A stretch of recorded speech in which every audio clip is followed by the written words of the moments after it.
What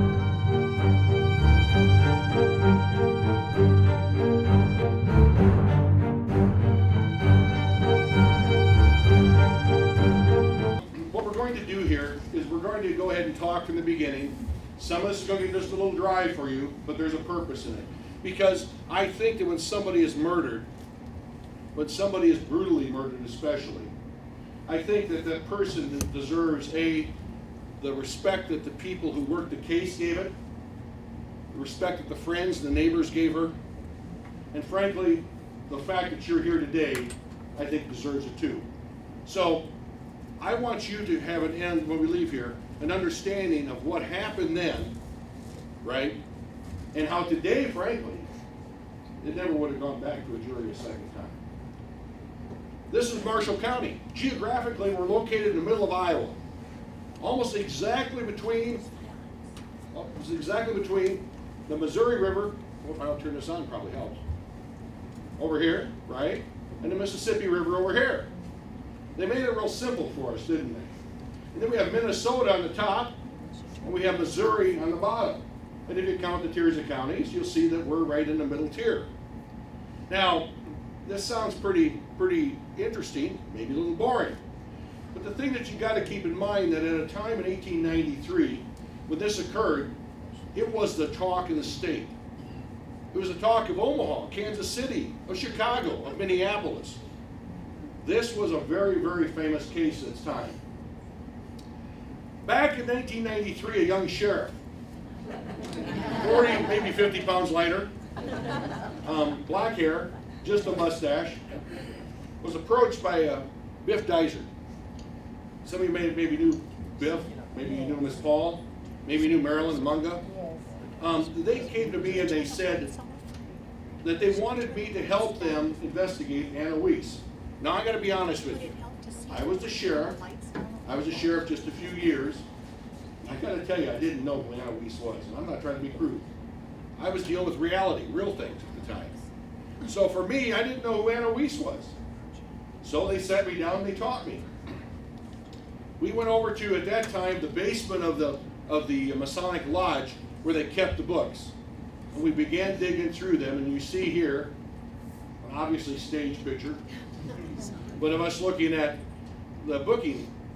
At that time, we actually found the bookings for Emily Bennett, the prime suspect, or another suspect by the name of Hill, and even a suspect by the name of Eisenhardt, Berg. So all three people who were suspect at the time, who were all booked into jail, we found all those bookings.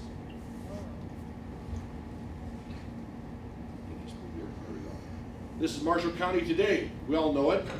At least you told me you did, unless you lied to me. Marshall County, 24 miles by 24 miles. Basically, that was based on a ride of a horse, a nice, swift gallop from one side to the other. You could get from one side of the county to the other. You can see Marshalltown here in the middle. You got LeGrand here. Right here is what? That's Green Mountain. That's a pretty important area. Clear up in this far corner here, the township, 6 miles by 6 miles, is Vienna Township. We're going to talk more about that in a little bit. Being sheriff for 29 years, in my 29th year, I've had some very interesting cases. I'm very proud to say we have no outstanding enforceable felonies Marshall County's ever investigated. The homicides we've had, we've solved them all, and I made a comment before that we've never had a homicide that we handled and investigated at the sheriff's office that went over 5 days. By the 5th day, we had somebody apprehended. When I first took over as sheriff, I inherited a case of an individual who was an addict. He was an addictive individual, addictive soul. As a young man, he was a motorhead, had cars. So Rich Tassler went ahead and bought a used car lot. And later on, he had an addiction to gambling. And in the back of his car lot on State Street, he had a roulette wheel and he had a craps table. Now some of you I see smiling, you've probably been there before. Okay? The problem is with gambling comes debt. The house always wins, even if you own the house sometimes. So Rich took it and he kind of expanded a little bit and he became a jeweler. And he sold diamonds, rough diamonds. And some of you who ever been to the Pyramid Lounge, you might have saw him in the back of it with his diamond case sitting back there, having a martini, showing off the diamonds he had from baubles. Well, sadly, Rich had another addiction, and that was cocaine. And Rich's cocaine addiction grew. And along with that came a hardship. And that hardship, come on in, guys. I don't know where you're going to sit. I hate to tell you that. Along with that came a hardship that cocaine costs money. You have to come up with a way of raising money to buy your cocaine and fill your habit. He also used to go back to Las Vegas a lot. Now, I'm not trying to trash Rich Tassler here. I'm trying to talk reality. It's reality. Anybody who doesn't fess up or accept that, I'm sorry. But that's the reality. Rich used to go to Vegas, and they used to put him up. And he used to spend $10, $20, $30, $40, $100,000. The quickest way to make money in this society we live in today is to sell drugs. And with that, he began muling cocaine from Florida up here. Sadly, I'm in my 40th year as a cop, 40th year. And I've traveled, my career has allowed me to go not just across Iowa, not just across the United States, but around the world as a law enforcement professional. I've sat on committees by Presidents Bush 41, Presidents Clinton, Bush 43, and President Obama. I've sat on national committees for that. I have gone before Congress, I've gone before Parliament, and I've gone before the Knesset in my career. I've been very, very blessed. Now, I'm not trying to brag here. I'm trying to tell you this. Every place I've been, every other cop I've worked with, from Israel to France to Germany to Great Britain to across the United States, Canada, and Mexico, everyone will tell you that all drug dealers end up in prison or dead. Now, some of them find Jesus, find a good woman, find something, I don't know, and they survive. But if they stay in it, it catches them, all right? And that happened to Rich Tassler. Bert Tecklenburg, some of you may know Bert. Bert was a detective in the Marshalltown Police Department, came to work with me in 1988. He worked in a uniform for a little bit, and in 1989, he said to me, "Hey, boss, I'd like to open up the Tassler case." Now, I have to be honest with you. Those of us in law enforcement thought Rich Tassler was probably down in the Bahamas someplace. Well, jumped to it. By early January, Bert said, "I think I found him," and he's buried 10 feet in the ground in Hardin County. That led ultimately to charges and arrest of Joel Smitherman, who was doing time at the time that we were investigated for trying to do a hit on a federal DEA agent. It was real. It happened here in Marshall County and in Hardin County, all right? The second, and I think the most famous case I've had, involves a young woman, farm wife, in northern Marshall County, just east of Liska. It was the Rebecca Hauser homicide. Most everybody here probably remembers that. I know I do. One morning, I get a call that one of my deputies has found a young woman deceased in a vehicle. Ultimately, that investigation, what's that? Oh, I'm sorry. Ultimately, that investigation led to us finding evidence from nothing. I'm here to tell you, I'm very blessed with good staff. I mentioned Tecklenburg, very good person. Wade Roop is another very good person. And with Wade Roop and Tecklenburg, with my reserve unit I had, okay, with good dispatchers, with a good group of people, by Saturday morning at 9 o'clock, I was interviewing the 4 assailants in this case in Kirksville, Missouri. 4 assailants that we had no idea of. We had no reason to link them back to here, but just because of good work, we found them. I managed to get confessions from 3 of them. The 4th one caved in later on, and ultimately we convicted them. You may have heard most recently where they came up for an appeal or on a resentencing, because in Iowa, well, across the country, people who perpetrate felonies and kill people and shoot them, stab them almost 40 times and beat them to death, they're not supposed to get life, and I argue that's wrong. Anyway, the point of the matter is this is my second most case. Now, my first most case. My second most case we're going to talk about. Biff Geiser. This is Marshall County in 1893. Biff come to me and he said, up here in Vienna Township, there was a young lady. She walked a mile away from home. And on her way back, she was murdered. She was beaten, stabbed, and nobody knows who did it. Really? Well, we kicked into this case. This is Marshall County, Iowa. Almost the same, doesn't make much difference. You look at it, Marshalltown at that time was about 10,000 people. You know, this was in 1893. Grover Cleveland was the President of the United States for his second term, non-consecutive. I mentioned before, this is a time where the combustion engine car was around, but they weren't anywhere in Iowa. Heck, there were only a couple in the whole country. This is a time when Alexander Graham Bell had a patent for a phone, but there was no phone service to hook it up to. That all said, at a time when the horse and the steam locomotive were king yet,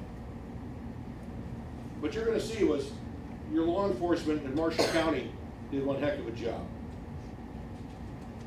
This is a clip of Vienna Township. For those of you who don't know, this is right up here is going to be Highway 96 or 120th Street. Diagonal through here, crossing that, is called Devil's Creek. And it makes sense that at the bottom of Devil's Creek is Devil's Run Slough, excuse me. Devil's Run Creek and Devil's Run Slough. It was at Devil's Run, that red arrow was indicating, that a young woman left her home where she was working, traveled south to see a friend of hers, Laura Hill. It wasn't uncommon for her normally on a Saturday night for her to have a date or to have somebody at least accompany her. But this particular night she didn't. And she went down to her friend Laura Hill's and Arthur Hill's and sat around on the porch. On her way down there, she ran across some people who later on will testify in court that they saw her. She was upbeat, looked great, and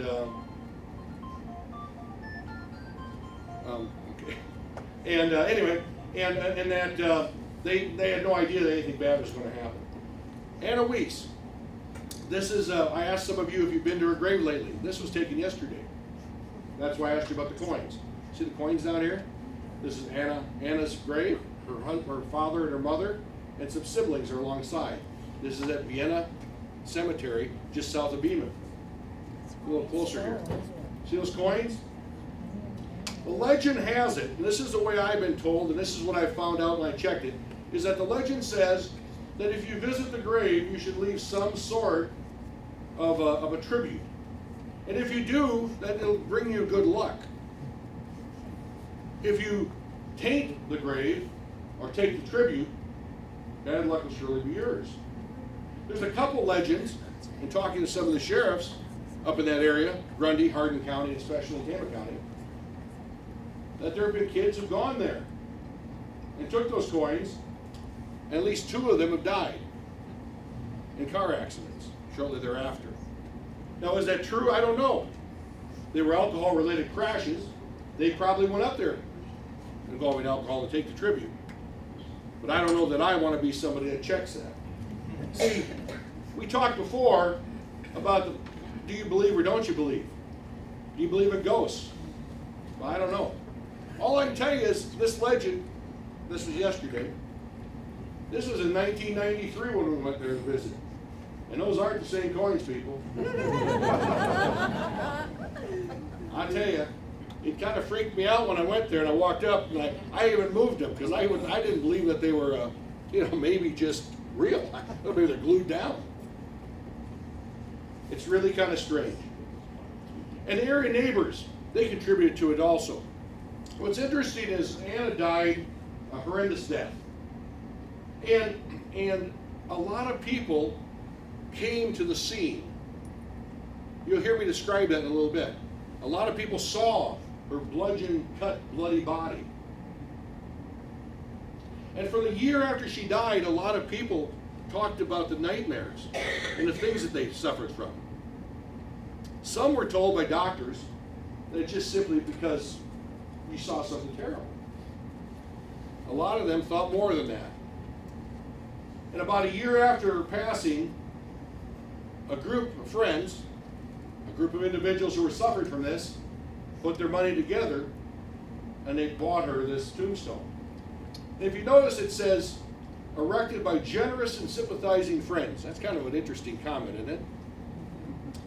I find it rather interesting because when you get right down to it, it's like they're promoting this. But it's like they want her to understand that we sympathize with you, and we're going to give you some generosity here. I mean, after all, that's kind of what happens to this day, isn't it? There's another thing that you can barely see in the bottom here. Vengeance is mine with the Lord. That's Romans 12:19. Those of you out there who are biblical in nature will know that that's wrong. It's vengeance Saith the Lord. is saith. Thank you very much. And I really sit back and I think about that. I'm sure they probably had a Bible to look it up. But in some ways, because the citizens, the jury of all men, twice, maybe, just maybe, to this day, she's taken advantage of that. Who knows? August 26, 1893, some of you maybe remember that day. Right. It was a date that the great New York hurricane, the midnight storm, swept across Cape Hatteras and was just about to hit New York City. Come on, you know that. Don't you guys ever watch the Weather Channel? And that was a big deal, New York City. It was 110 mile an hour winds. 40 people died. 30-foot waves come over, swept over the whole town. Well, that was there. It was a little different here in Marshall County. We had our own media mania happening. And just like we've had before, I mentioned the Tassler and the Hauser situations, the media even back then, that was a big deal. Media all around, I said before, from river to river, state to state, including Chicago and Kansas City and Omaha, all wanted to jump on board. It was actually pretty interesting. But the bottom line on it is they all were trying to sell papers. The bottom line on it is this young woman who went to church on Sundays, who dedicated her time to help people, who frankly was ridiculed, basically called a harlot, a charlatan, a woman who said some people said she was easy because she was almost 21, wasn't even married yet. They even talked about it in the trial, about how she rode men sometimes so hard till they were exhausted. This was in 1893, people. It was not today. That's a matter of record. Would you blame her at all for being just a little ticked off? Just a little angry? Because the citizens, the people she dedicated to, they went ahead and they turned their back on her.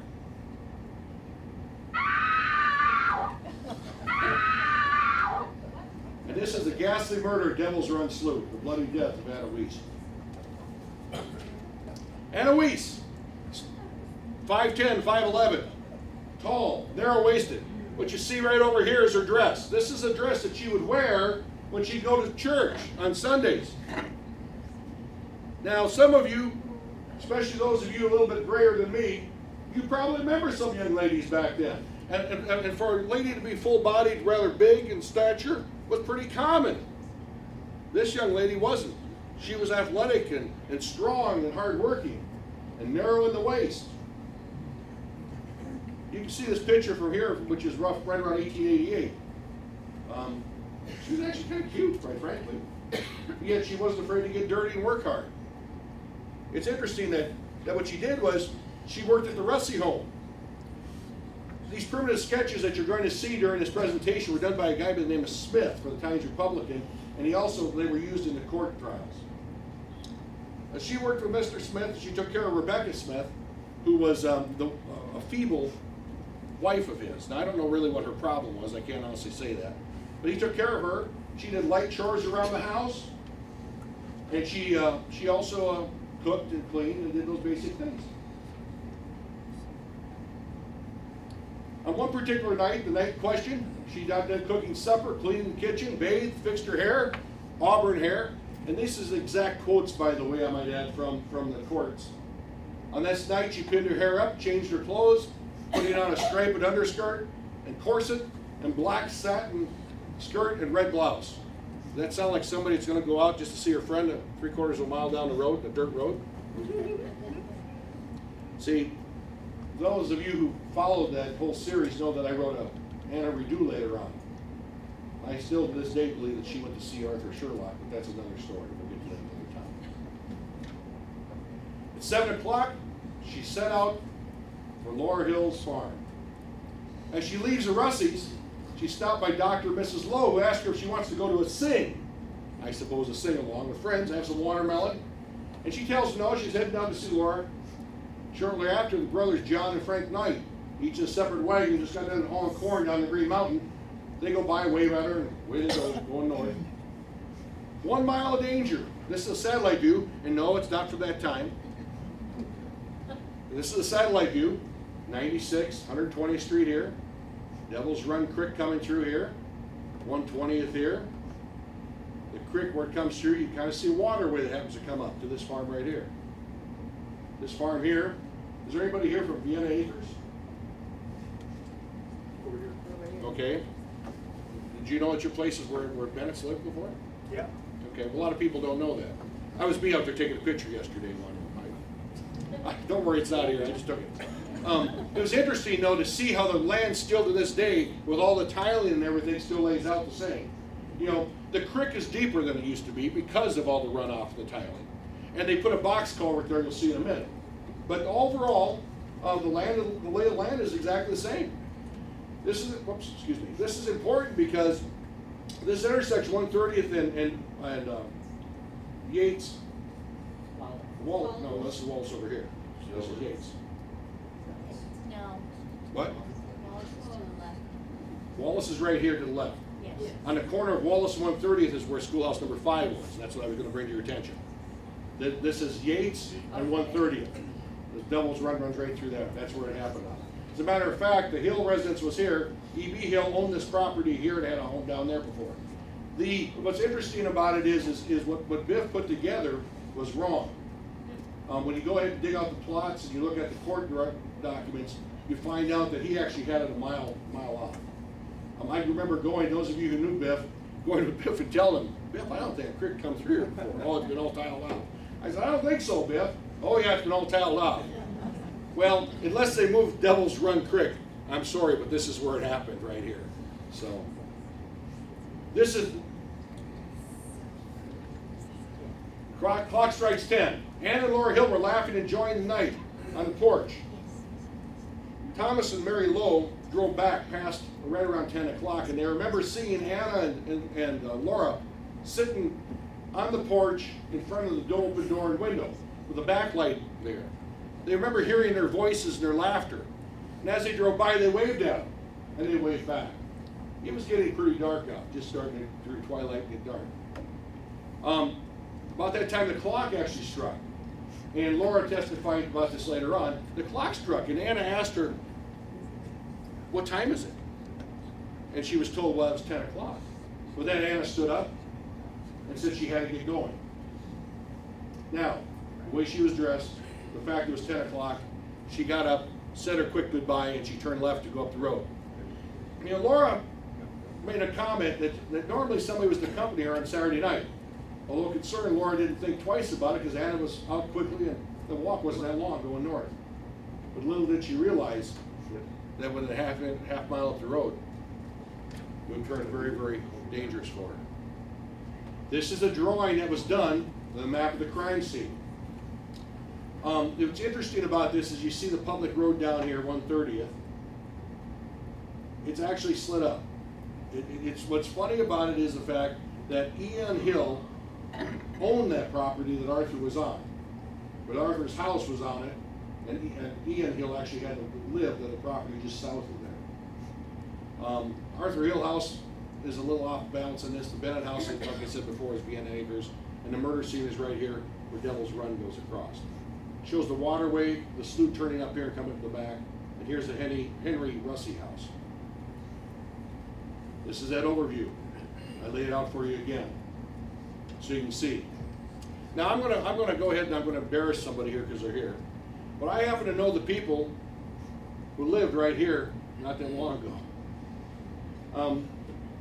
I'll just simply say that their mother and their sisters worked for me.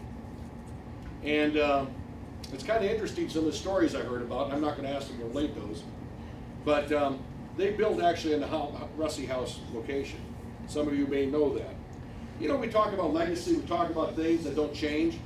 We talk about the legend and all those type of things. Don't you think it's kind of interesting that this piece of road here is still dirt? They've never finished it off. I've often wondered about that. They put that big box culvert in there, big concrete box culvert, but they've never finished that road for 120 years. I just find that very, very interesting. There's just something about all that just adds up. This is a satellite view, close-up of it. Again, you can see Devil's Run Creek right here. If you've gone down here, this is all kind of a marshy grassland area, described exactly as it was then. The waterway comes over here, turns up, and then winds back up to the Bennett home. It was at this location here, we'll talk about a little later on, that she was found just on this side of the creek, that the fence went along here, and there was actually crushed down grasses where somebody had been lying down, possibly lying and waiting. Now I'm going to get a little risque here. It was a worn down path that went up to the Bennett house there. My scenario that I felt was that maybe she and Arthur Sherlock were seeing each other on occasion, where some people said it might be Cy Bennett. I don't know, Emily's husband. He was quite a bit younger than her. But whatever, there was a pathway that was worn there. What's interesting about that is the grass was matted down. I don't know what went on there, you know? I don't know if we ever will, exactly. This is a picture from the existing home that goes down, which would have been the Russie's yard here. That tree, how old do you think that tree is, people? What kind of species is it? I don't know. I honestly don't know. They'll tell you how fast it grows. Well, my point is it's really funny because the drawing that we have has a tree just like that right there, but much smaller. If you look down to the south here, you see Vienna Acres there now. You see this waterway that runs up it. That would have been into the wooded area in the back of the Bennett farm. This is the dirt road that goes down the Devil's Run Marsh. The creek comes through there. Up in this grassy area over here is where the house is that would have been the Russie home, or the Hill home. This is today's picture. Here's the drawing that was used. What I find interesting is I was told that that's supposed to be a leg in the ear, or a knee in the ear. It's used for reference. Her limp body was found. See, what happened was Mr. Russie Henry Russie was putting his wife to bed. It was just after 10 o'clock in the evening when a shrill scream let out. You heard that already, we heard a minute ago. He thought it was even a pig. And his wife said, no, I think that's Anna. You better go see what's going on. So he had a 14-year-old by the name of Perry Greggs. And Perry was working on the foal that they just pulled that night out in the barn. And Perry was running to the house, and he ran to meet Perry, and he said, did you hear that? He goes, yeah, what was it? And about that time, they heard a second scream. Ladies and gentlemen, this picture here shows you it's not very far away. Well, they started running in that direction. No light, because Perry didn't want to go down by himself. And when they got there, they heard a scream as they got closer, and then they heard a moan, kind of a gurgly moan. They tried to get their bearings, and about 20 yards out into the weeds, off the roadway, they found a young woman. They found Anna Wiess. This is, you see that, there's that magical leg or whatever they drew in there. This is from that same location looking back towards the Russie home. They got down there, didn't have anything, and Henry knelt down and took her in his arms, and he says, my gosh, he says, she must have fainted. Couldn't tell, it was too dark, the weeds were too tall. And he told Griggs, go up and get Arthur Hill. It's Arthur Hill. And go up there, get him, have him bring a light. So Griggs ran up the hill. Went up there to where Laura, where she had been a little bit, Anna had been just shortly before. And in a few minutes, Arthur Hill came back with a horse and with a lantern. When they showed the light on it, what they discovered was horrendous. Here was this beautiful young woman, her hair matted in blood, her chin scraped, the back of her head caved in, and 3 gashes across her throat, one almost severing her head. along the right-hand side of her throat. This is today, looking back from that same place, going back up towards where the home would have been.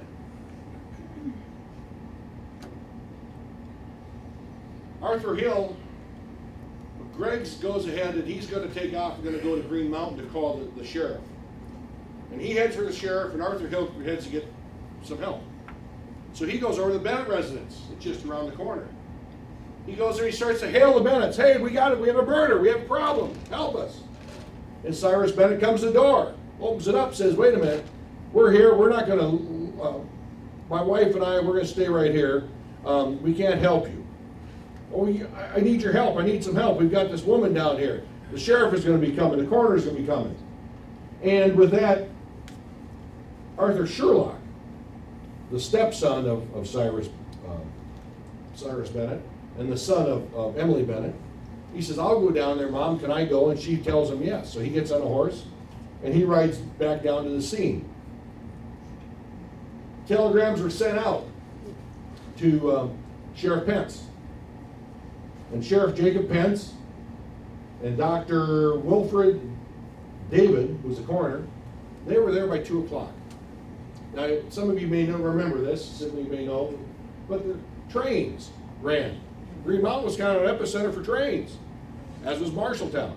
So it doesn't take very long to get up there. They sent the teletype, or telegram down to them about just before 1 o'clock. By 2 o'clock, they were present. That's a pretty quick response. Frankly, that's quicker response than we do sometimes. Sheriff Pence went ahead and looked it over, and the coroner looked it over, and he said that it's clear that somebody, person or persons, must have taken her life. And he went ahead and he charged some of the men there, because a number of individuals were starting to gather, to go up to the Russey home and get a shutter. They brought a shutter down, put her limp body on the shutter, with blood dripping from her hair and from her hands, where she had some wounds, by the way, also. They carried her up to the Russey house, into the Russey kitchen, so that the coroner could get a better look at her injuries. With that, the coroner went ahead, seeing how terrible it was, he went ahead and picked 3 men out of the crowd and said, you're going to be my coroner's jury. And they had an inquest. And they were all sworn in, and he turned around and they made the same assumption. This young lady was killed. By persons or persons. Person or persons. Meanwhile, Sheriff Pence, back at the scene, saw a large amount of blood in 3 puddles. Blood on a fence post, blood on some fencing where it looked like people crawled underneath, possibly to get away. And a lot of the grass that was matted down, both right where she was at, but also a path that kind of led to the east and then north. Meanwhile, the coroner, Dr. David, he ended up seeing that in her hand was grasped some auburn hair. Auburn hair. It was like she grabbed hair of somebody and pulled.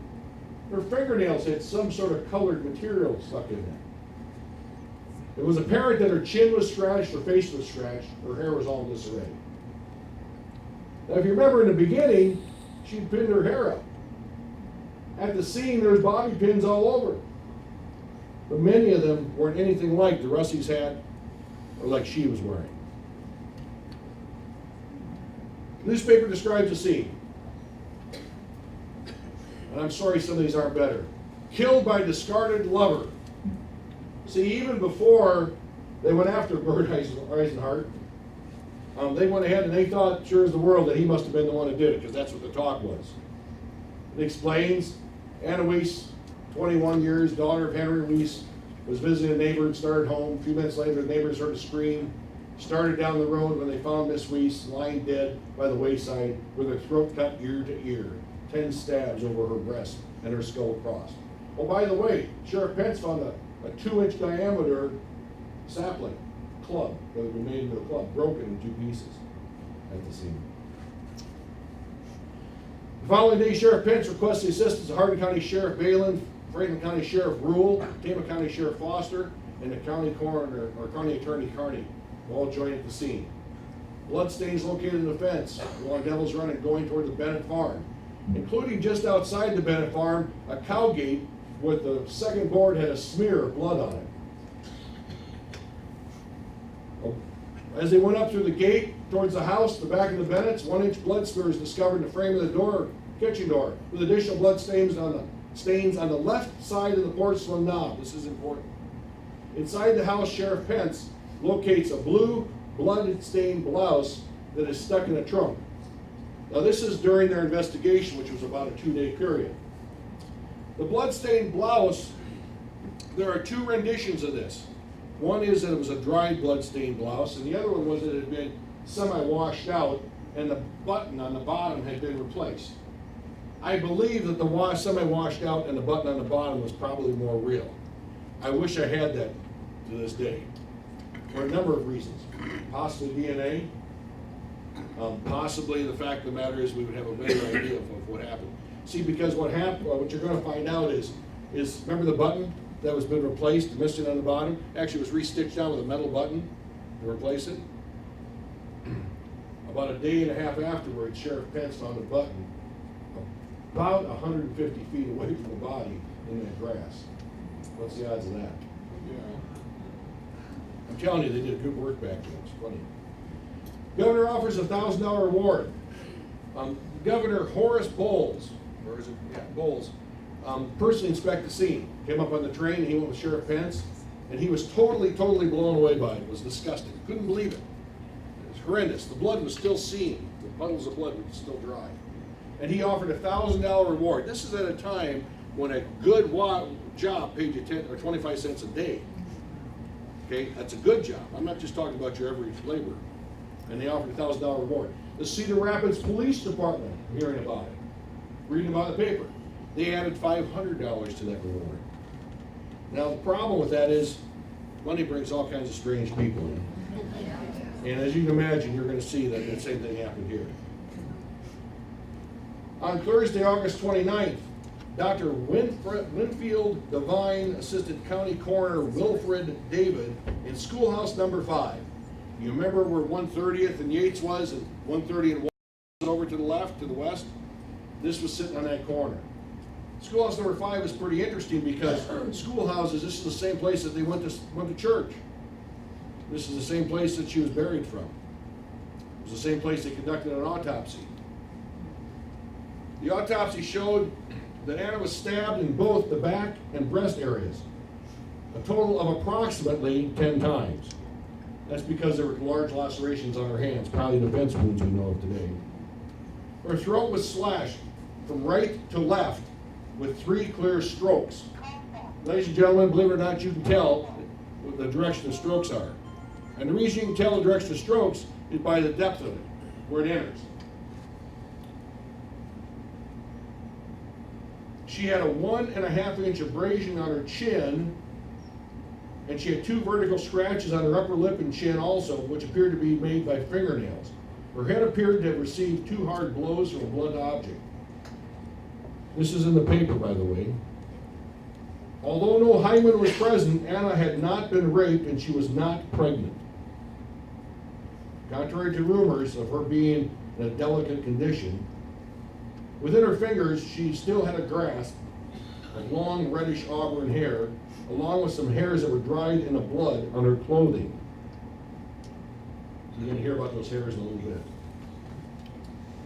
Remember I said about the $1,500? Well, they brought all kinds of people out. The first wrong arrest that was made was Bert Eisenhart. Now, Bert was kind of stuck on Anna. A letter was found in her possessions at the Russie home that was from Bert. In it, he had sold some items, he said, and acquired a sum of money for them to marry. He went on to state his affection for her and begged her not to laugh at his declarations of love. Anna met Bert when he worked at Emily and Cyrus Bennett home. And by the way, Emily had later on said that I told Bert to stay away from her because she was a slut. She said that in court later on. And his brother, Henry Wiess, said Eisenhart called on Anna several times, but she just was not interested in it. On the Sunday before the murder, he came to her But she was at church at schoolhouse number 5 at the Lowe's, and Eisenhart went there and actually gave her a ride home. And once again, she rejected his suit. Dejected, Eisenhart bought a train ticket to Dubuque about midweek and disappeared. On August 30th, the day of Anna's funeral, Eisenhart, a 23-year-old barber who previously worked in nearby Gladbrook and was known to admire her, was arrested in Rolfe, Iowa. How many people know Rolfe, Iowa? You probably know Pocahontas County, right? Well, then you should know Rolfe, Iowa. John Rolfe, come on, you know the history there, don't you? Historical Society, come on, speak up here. John Rolfe married Pocahontas. See? Now you just learned something new there, didn't you? Don't even ask me how I know that, because I'm not sure. But they went ahead and sent a marshal, and the marshal brought him back. However, he had a solid alibi because the farmer said that he was working in the fields up there the night that she was murdered. A wrong arrest was made again. $1,500 brings out all the wannabes and suits. A large reward offered by the governor created a second agitation in the area, motivating detectives and would-be sleuths. You can read that, I'm not going to go through all of it, but some claimed Anna's body was dug up once so her eyes could be sent to Chicago for a photograph of the murderer to be obtained from the background. I don't know, I've been a cop for 40 years, I haven't quite seen that science yet. N.C. Hutchins of Winton. Now, listen, N.C. Hutchins guy has some relatives here, just bear with me, this is from the newspaper, okay? Who styled himself a private detective, convinced local farmer Samuel R. Sam Ernst, for whom Anna once worked, that he obtained a confession from 21-year-old Horace Hill. Remember Laura Hill, Arthur Hill? This was Arthur's younger brother, whose house Anna was visiting. Hutchins also said he knew a young woman who had gone out with Horace before, and he actually threatened to kill her if she did not yield to his demands. You can't see this stuff on TV and cable, can you? In mid-October, Hutchins and Ernst charged Horace Hill with murder, and they restrained him and took him to the Marshalltown jail. A warrant was sworn out by two accusers and signed by the Justice of the Peace Stotts. So strong was the belief in Horace Hill's innocence that neighbors posted a $10,000 bond, and he was released until the next term of court. The courts came through, circuit courts. Hill's friends dwelt on the injustice, however, and after he established his alibi, Hill was exonerated. They pressured Sheriff Pence, and ultimately, Hutchins was charged with kidnapping. He was found guilty and sentenced to 6 months in prison. In late November, Horace Hill filed a suit claiming $10,000 damages from his accusers. Half the sum was for false imprisonment on the part of both Ernst and Hutchins, and half for slander by Ernst, whose valuable farm was attached to the whole amount of the damages. In early February of 1894, the jury heard the slander case and found in Hill's favor. Ernst fled the area, moved out, not to return. $10,000 litigation, just think that was worth back then today. Evidence abounds in the death grip, the paper. A murdered girl's hand held evidence against her slayer. We've heard about that already. And then Sheriff Pence calls in the Pinkertons. All this evidence, but no science to go with it. Oh, there was some science. Some doctors, some people went ahead and reviewed it. For instance, one doctor from Chicago took the hair samples and went ahead and counted them and counted the number of whole hairs and frizzy hairs. Anna had no frizzy hairs on her head. Emily Bennett did. And Emily Bennett's auburn hair had the same ratio of frizzies to whole hairs. You'll hear how that turned out in court in a minute. In October, Marshall County Sheriff Pence traveled to Chicago and hired Pinkerton detective Barney Schultz, who then spent 4 weeks in Marshall County studying the murder. During Schultz's investigation, a prime suspect emerged. From the beginning, authorities assumed Anna was killed by a male. Early headlines like "Slain by unknown man" were common.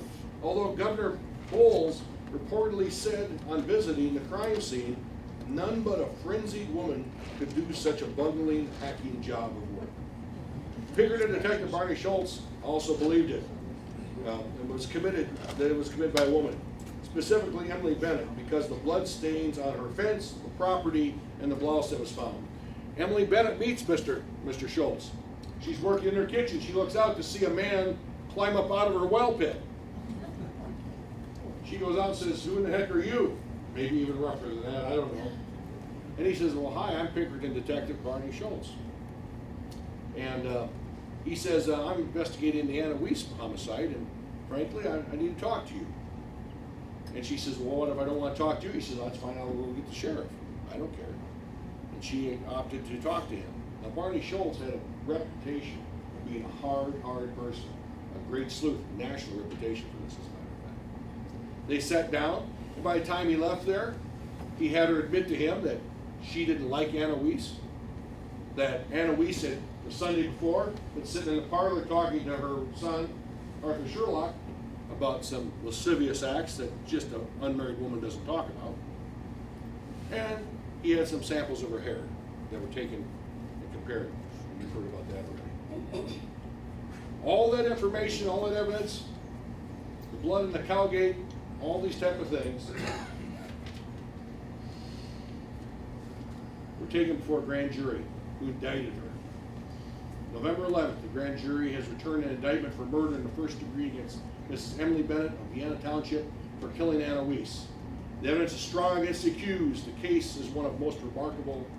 You can go on about that. In the morning of the 11th, shortly after, Sheriff Pence went to her farm and he arrested her. Sheriff Pence found Emily Bennett inside the 5-room, story-and-a-half house, lying on bed, but wearing a dress and shoes.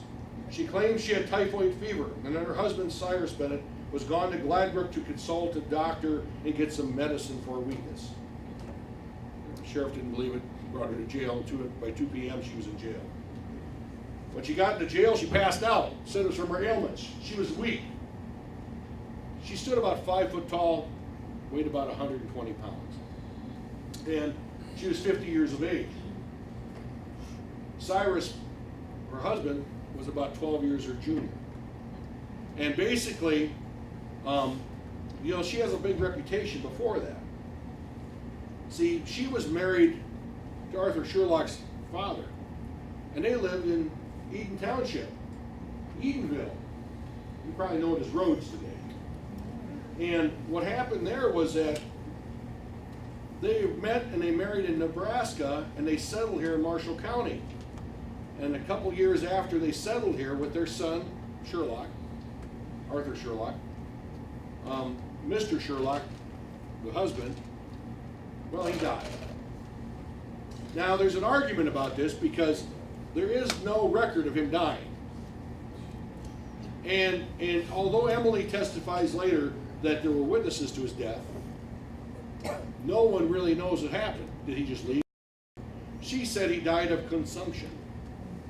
I think, as I understand it, to some people that could be polio or it could be any number of other things. We don't know. But we do know this, that before she moved out of Eden Township with her young son there, the landowner who were the place that she was living on, before she moved in with her sister, her twin sister, she asked the landlord to fill in the dry well because she didn't want anybody to fall in it. We don't know where that well is to this day. Interesting story, I might add. And see, she pled not guilty. She didn't go to court to plead not guilty either. The firm of Binford, and Caswell was representing her. And they went there and they talked about how frail this young woman was, this elderly woman was, how frail she was, and how they really shouldn't hold her on bond. However, Judge S.A. Weaver didn't go along with that. He said there was a $10,000 bond on her. Again, $10,000 is a lot of cash. The thing that's amazing about this is people in the neighborhood. Cyrus went ahead and went around and he collected money from the neighbors. The Hills, the Russies, and together they put the money up to get her out of jail.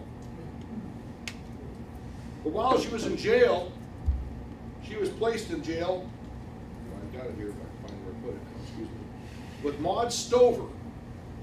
We have any Maud Stover family members in here? See, Maud Stover was a local prostitute. And, hey, it's the oldest profession. Come on, let's get serious here. And Maud later on would testify how hard Emily Bennett was, how cold she was, and how strong she was. And she grabbed Maud by the arm when she shook her. How the trial begins. Bear with me on this, people. What you're about to go through is the prosecution and the defense, and it'll be done here, okay? It's amazing what was brought before the jury.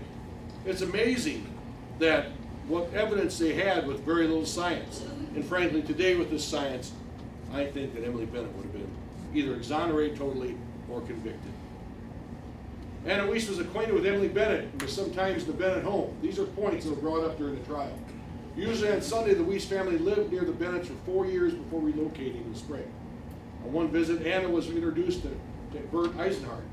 When he showed interest in Anna, Emily Bennett warned him that Anna was of immoral character.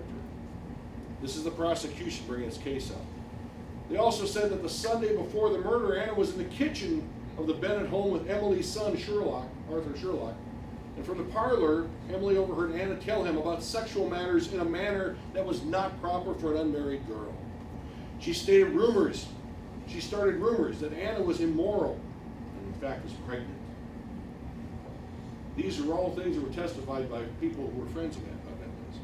Emily knew Anna's habit of visiting the Hill Farm in the evening as well as the route.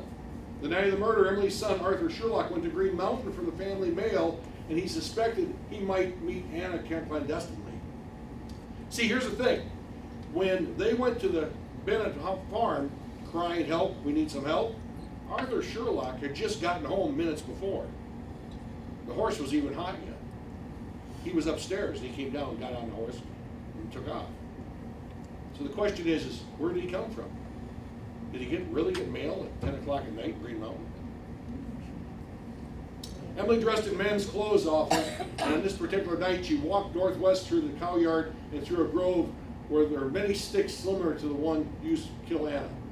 By the way, the trees that this was made from, and I don't have on my paperwork, the trees that this club was made from, the only farm that had this type of tree on it was the Bennett home. And there was a stack of similar clubs right by the cow gate. Tracks were found leading from the murder scene to the Bennett home. In climbing over the fence, Emily left behind bloodstains from the brutal stabbing. She then retraced her steps and entered her house, leaving more bloodstains on the doorknob and elsewhere. Oh, by the way, quick thing here, and I don't know if it's in here or if it's elsewhere, but remember the cut? The cut was deeper on the right-hand side of Anna's throat. If you go to grab a knife around somebody, you're left-handed, you cut deeper on the right, and it goes shallower as you go through. Even if you're going at somebody straight away, you're going to cut deeper on the left, or on their right, with your left hand. Emily Bennett was left-handed. You see the doorknob, the porcelain doorknob? The blood was on the left-hand side of the doorknob. The bottom button of Emily's blouse that they found was loosened during the struggle. It was found by law enforcement 20 rods from the scene of the murder, at a midway point between here and Bennett home. Emily sewed a metal one in its place. That was what they found in her home. By the way, the button that they found matched the other ones on that blouse. Blouse, which bore bloodstains confirmed by scientific tests, was hidden in a trunk. Bennett told a friend the stains were red paint. On another occasion, she said that they may have been made when the laundry was jumbled together, or a button might have rusted and caused it. Dr. Cassius Cottle testified that scrapings from under Anna's nails matched fibers from Emily Bennett's blue blouse.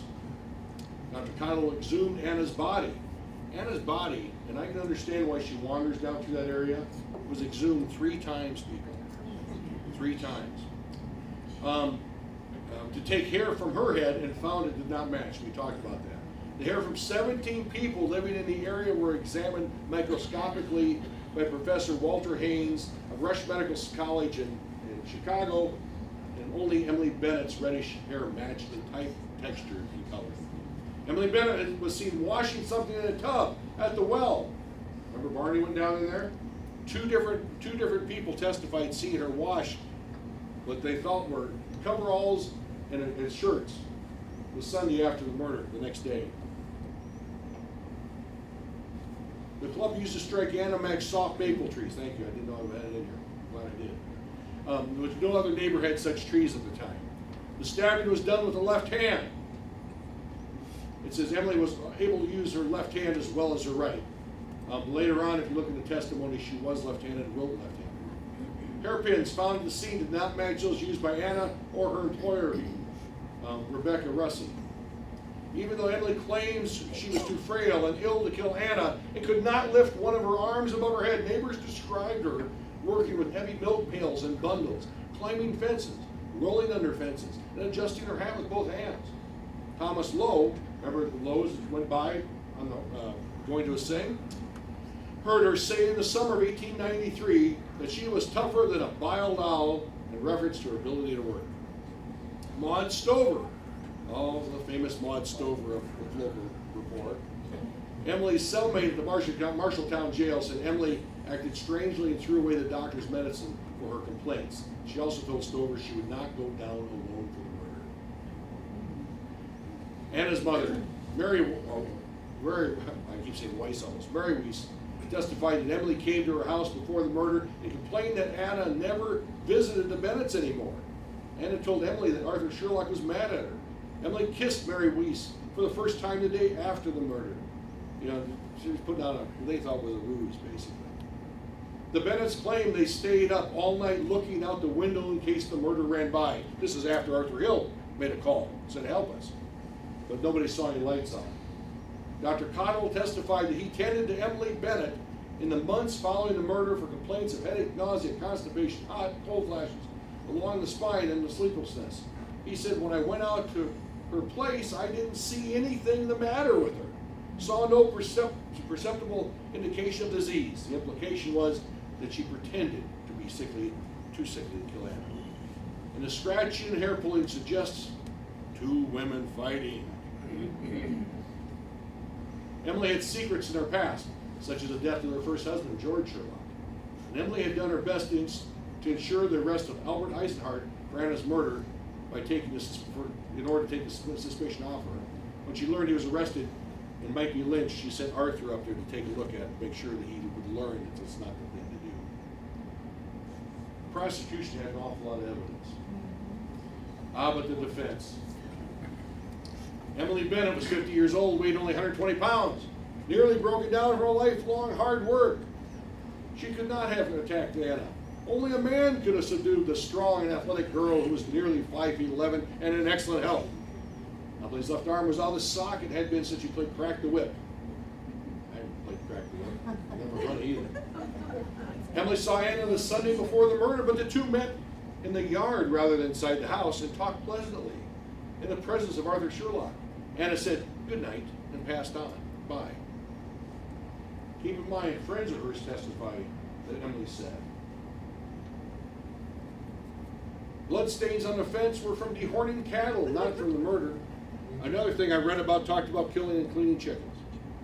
John and Anna Hooper were at the Bennett farm the day of the murder to gather cherries. The stains believed to be blood in the Bennett home was actually just cherry juice.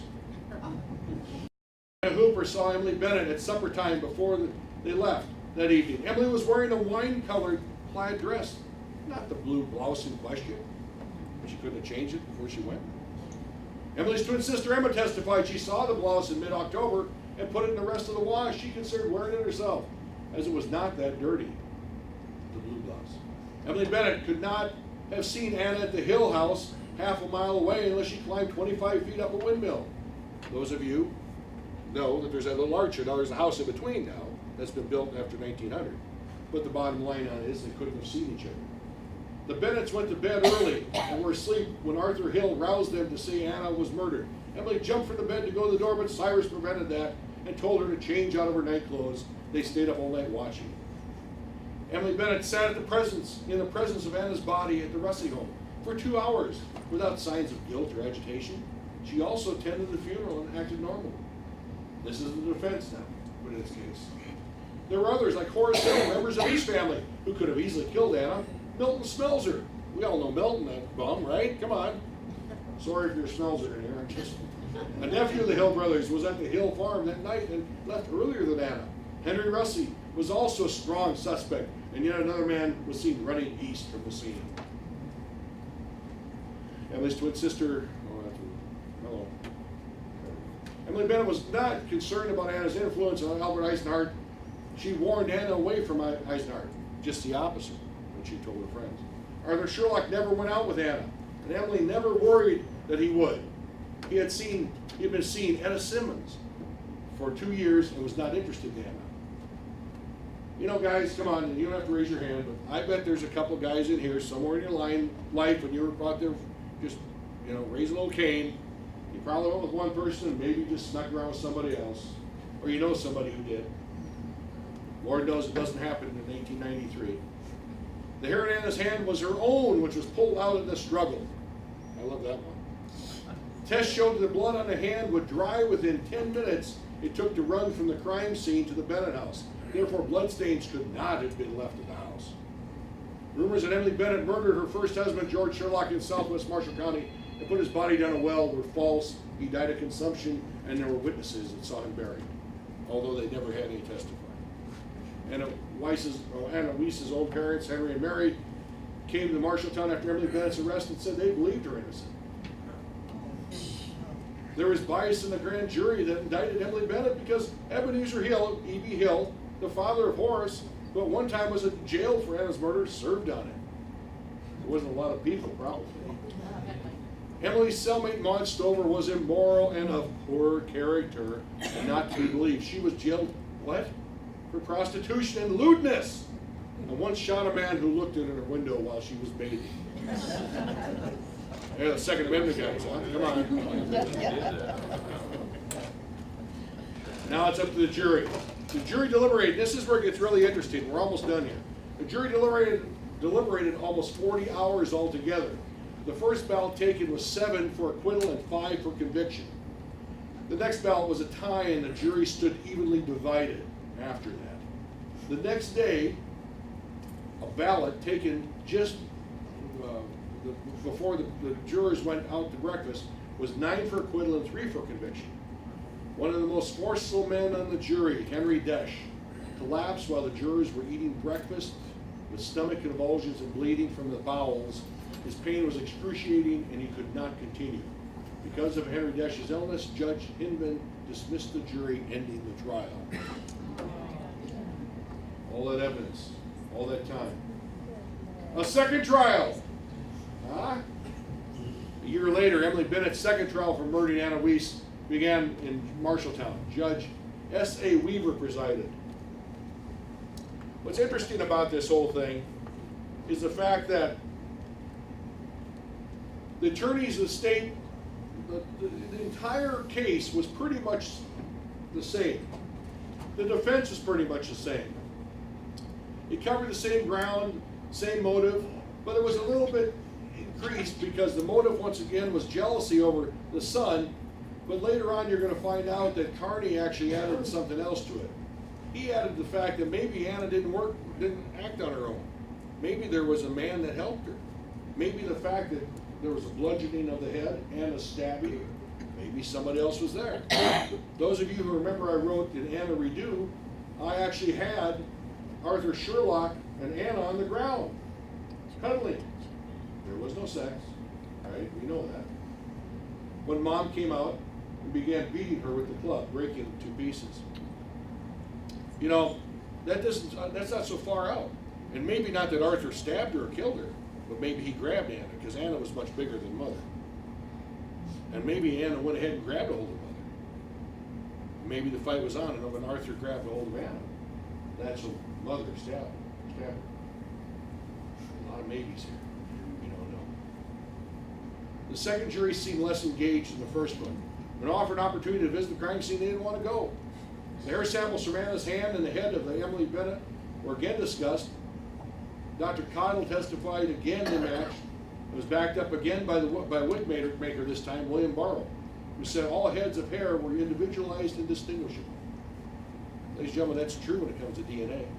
Dr. Irving Smith, professor of pathology and histology, which I didn't even know that, at the State Agricultural College in Ames, testified there was no difference in Anna's and Emily's hair, and it was impossible to identify a particular person's hair by color or other characteristics.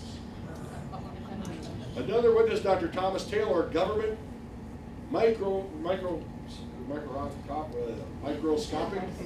microscopist. That's microscopic, but I don't know how they got an IST in it. From Washington, D.C. also testified it was impossible to tell if hairs matched those of Emily Bennett. The singular change from the first trial, the defendant testified for herself.